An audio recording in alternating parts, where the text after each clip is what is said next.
Hi, I'm Carl Azus. It's great to see you this Wednesday. The Samsung Technology Company, which is based in South Korea, has stopped making and selling one of its most important products, and the decision's having ripple effects around the world.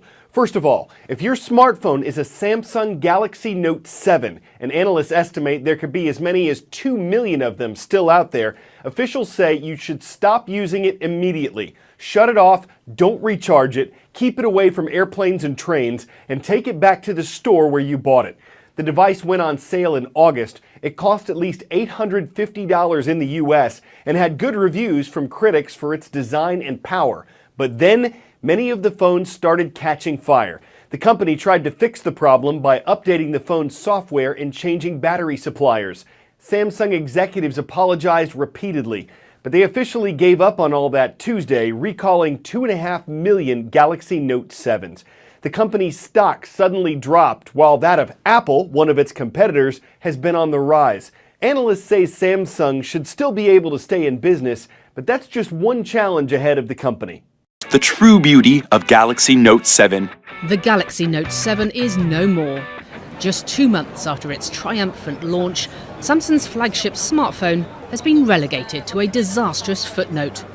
A refund or a completely different Samsung phone the only option for customers. Cases of the phone overheating and bursting into flames, followed by reports of replacements with the exact same problems, proved too much for the South Korean tech giant. Samsung says it's putting customers' safety as top priority, but has the damage already been done? The problem is last week, the allegedly fixed devices still had problems, and suddenly this whole issue of trust has been compromised. Now we're not sure whether we can believe what Samsung says.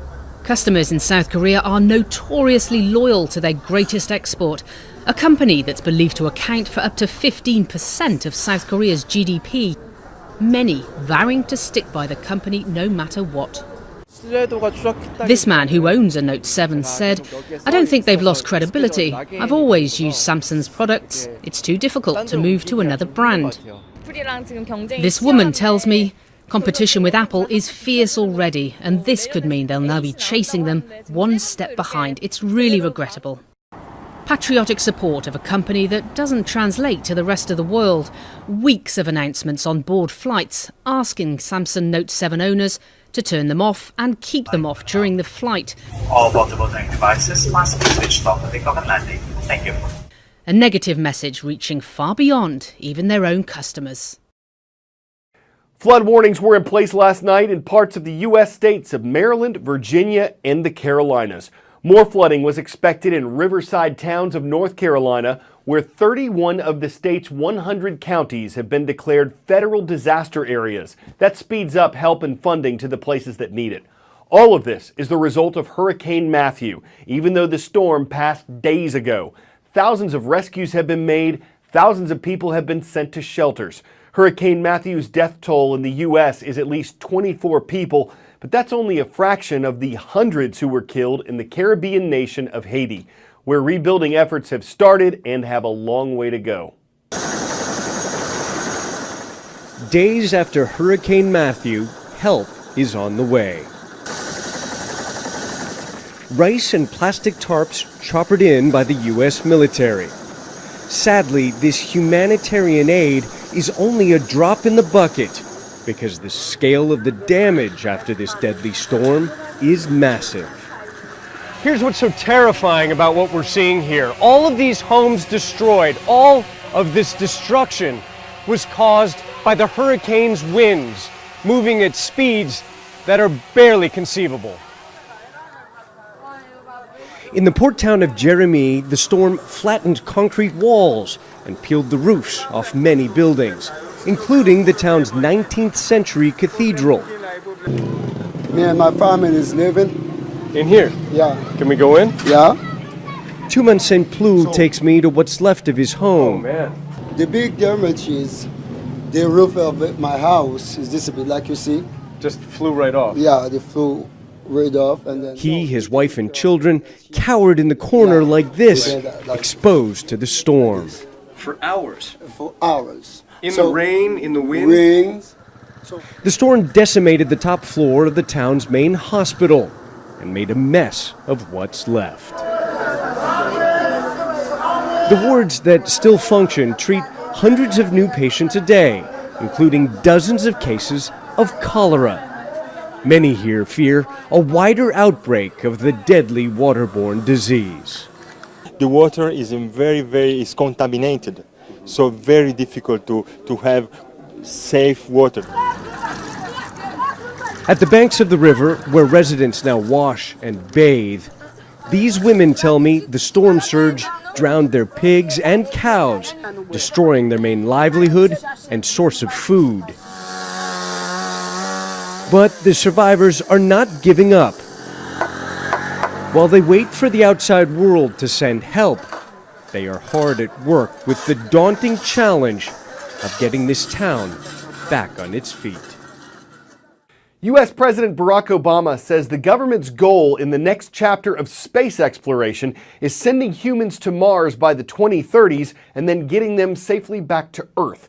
He says the ultimate ambition is for people to spend time on Mars, but not all scientists agree. While some supporters say that people could search for life on Mars, that it could be a base for deeper space missions, that it could inspire future scientists, opponents say it's much cheaper to send robots instead, that the scientific data gathered by a human wouldn't be worth the trip, and that there are more pressing issues on Earth. While scientists debate a potential manned Mars mission's merits, what does the public think? Liftoff. We have a liftoff. 32 minutes past the hour. Liftoff on Apollo 11. They say history is the best predictor of the future. That's one small step for man. And historically, the U.S. has been the leader in space exploration. They've got the flag up now, and you can see the stars and stripes. But we're in a different time. Decades from the boundless Apollo era, when space exploration was a national priority.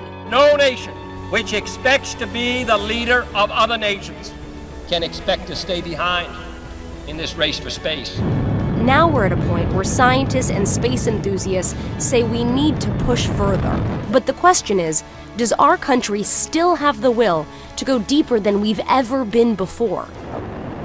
We're closer to Mars today, humanity is, than we have ever been in the history of civilization. What are some of the lessons of the past that NASA is taking on these future missions to Mars? Some of the greatest lessons of the past have to do with our failures. Obviously a major malfunction.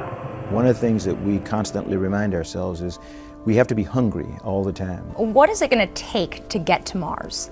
Blood, sweat, tears, some tragedy along the way, unfortunately. But the biggest thing, the biggest thing is willpower. Beautiful view. Buzz Aldrin is the second man to walk on the moon and one of the most famous astronauts in history. Going to Mars, it's going to be one of the biggest challenges humanity has ever taken on. Do you think we have the will to actually pull this off? No, we don't have the will right now. And the public is really not all that fired up.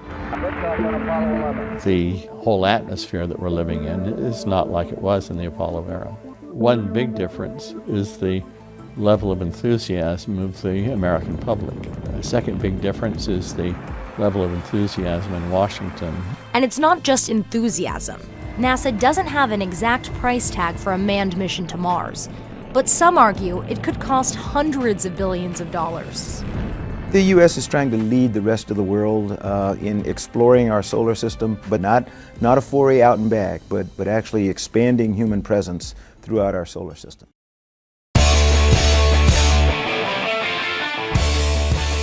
At a performance, a pop concert, or even a wedding, costume changes are nothing new.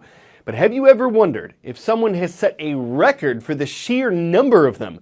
The folks at Guinness World Records have. They have a category called Most Costume Change Illusions in 1 Minute by an Individual. And a pair of Malaysian magicians just set a new high bar with 18 changes of 19 costumes in just 60 seconds. At a dress shop, they've got to be the best costumer. The act was costume made, costume tailored, and costume fitted. And even though we may not know how they addressed the challenge, it's magic after all. It took a lot of great material from two change artists to outfit a successful show. I'm Carl Azuz, and that's CNN Student News.